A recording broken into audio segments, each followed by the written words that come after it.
বাণিজ্য মেলা থেকে বিদায় নিলাম। আর এখান থেকে আপনাদেরকে ঘুরিয়ে নিয়ে আসবো সামনে যে জায়গাটা দেখতেছেন। এই জায়গাটা খুবই সুন্দর একটা জায়গা। আর দ্বিতীয়ত হচ্ছে সুন্দরের আরও কিছু কারণ আছে। এই কুমিল্লা শহরটা মানে বাংলাদেশের সবচেয়ে মানে যানবাহন এত বেশি শহরের মধ্যে, তা বলার কোনো অবকাশ রাখে না। আপনারা আশেপাশে দেখলেই বুঝতে পারবেন। এখন এইদিকে যদিও যানজট নেই, আমি এর আগে ভিডিও একটা দিয়েছিলাম যানজট নিয়ে, আর সামনে গেলে আপনি দেখতে পারবেন যে অবস্থাটা কীরকম। খুবই খারাপ অবস্থা, এখানের অবস্থা খুবই খারাপ। আর এই যানজট যুক্ত এলাকা, যানজট মুক্ত নয়। যানজট যুক্ত থাকার কারণে মানুষ কিন্তু যথেষ্ট বিব্রতকর অবস্থায় পড়ে। আরেকজন দেখেন জায়গা নেই, তারপরে এখান দিয়ে ঢুকে দিচ্ছে মোটরসাইকেল একটা। এইখানের পরিবেশটাও একটু ভিন্ন। আমার তো মনে হচ্ছে আনারস নাকি ও কুমড়া, চোখে দেখতেছি দূর থেকে। আর এখানে এই যে শুরু হলো যানজট, আপনি ভাবতে পারবেন না যে কী পরিমাণ যানজট এখানে চলমান থাকে এবং কি পরিমাণ যানজট হয় এই এলাকাতে।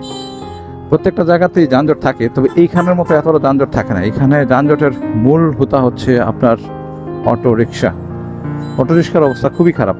এদেরকে আর কিছু বললেও কিন্তু লাভ নেই, কারণ হচ্ছে এরা কখনো শুধরাবে না। আর এরা নাই কোনো ড্রাইভিং লাইসেন্স, নাই কোনো সরকারি ব্যবস্থাপনা। আর সরকার কিন্তু চেয়েছিল 2-3 বার এই অটো রিক্সাগুলিকে উচ্ছেদ করার জন্য, পরবর্তীতেও কিন্তু এদেরকে উচ্ছেদ করা সম্ভব হয় নাই।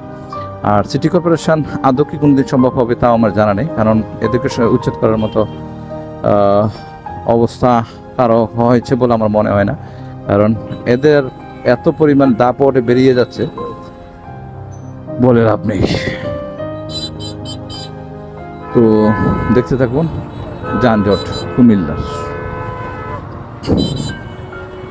বাংলাদেশের প্রত্যেকটা জায়গাতেই কিন্তু অবস্থা খারাপ, অটোর অবস্থা খুবই খারাপ বাংলাদেশের প্রত্যেকটা জায়গাতেই।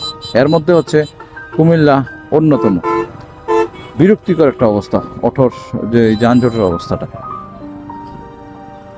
যত দূর চোখ যায় শুধু অটো আর অটো। অটোর মেলা তো নিয়ে যায় নাই, অটোর একটা মেলা আসছে। মেলা বলতে আপনার যে পরিমাণের যানজট করে থাকে তারা,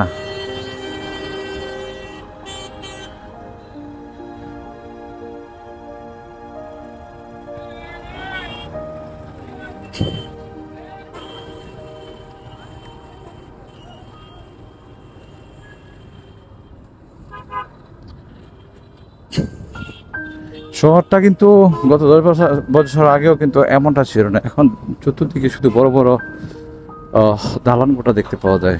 সমাজটা একদম ইট পাথরের ঘিরে হয়ে গেছে এবং প্রত্যেকটা স্থান ইট পাথরের দেয়ালে ঘিরে আছে। পরিস্থিতির উপর ভিত্তি করে প্রত্যেকটা স্থান মানুষ ইট পাথরেই গড়ে নিয়েছে।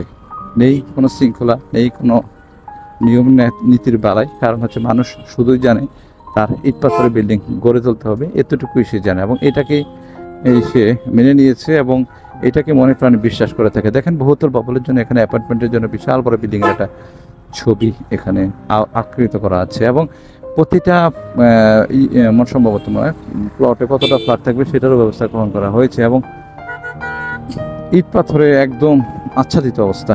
এই বিল্ডিংগুলো মনে ভেঙে ফেলবে, দোকানগুলো ছোটো ছোটো দোকানগুলো এখানে ভেঙে ফেলবে এবং তারা কিন্তু অ্যাপয়েন্টমেন্ট নিয়ে নিয়েছে। এই অ্যাপার্টমেন্টগুলি তারা বিক্রির জন্য মোটামুটি মনে হয় লোক ঠিক করে ফেলেছে। কারণ হচ্ছে অ্যাপার্টমেন্টগুলি এমন একটা অবস্থার মধ্যে যে আছে যে এখন মানুষ ইট পাথরেই মানুষ বেশি পছন্দ করে। আর এই তো শুরু হলো অটো রিক্সার রাজনীতি। অটো রিক্সার তাদের যে দাবিয়ে বেরোনোর যে অবস্থা, আমি কেন বারবার অটো রিক্সা বলতেছি, আপনারা যদি কোনোদিন কুমিল্লাতে আসেন তাহলে অবশ্যই দেখতে পাবেন যে অটো রিক্সার দাবরানি কীরকম। আপনি না দেখলে বুঝতে পারবেন না যে অটো রিক্সাটা তাদের দাবরানির ক্ষমতা কতটুকু।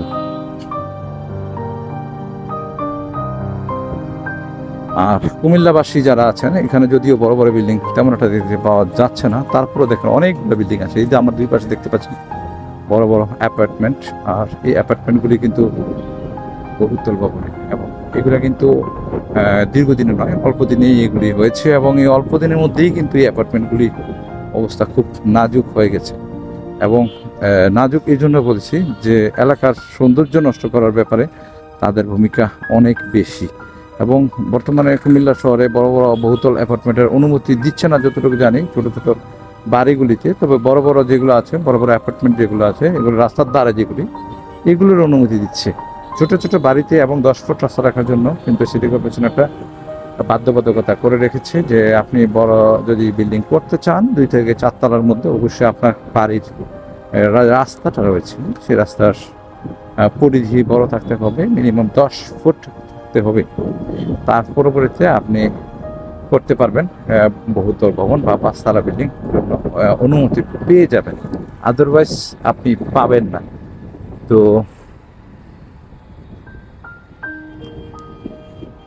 এই জন্যই ছোট ছোট 2 তলা 4 তলা বিল্ডিংগুলি তেমন একটা দেখা যাচ্ছে না। আর আমার পিছনে আছে সিএনজি, সে খুব ডিস্টার্ব করতেছে এবং খুব দ্রুত চালাচ্ছে আর টি টি টি করছে, মানে আমাকে স্থান দাও আমি যাই।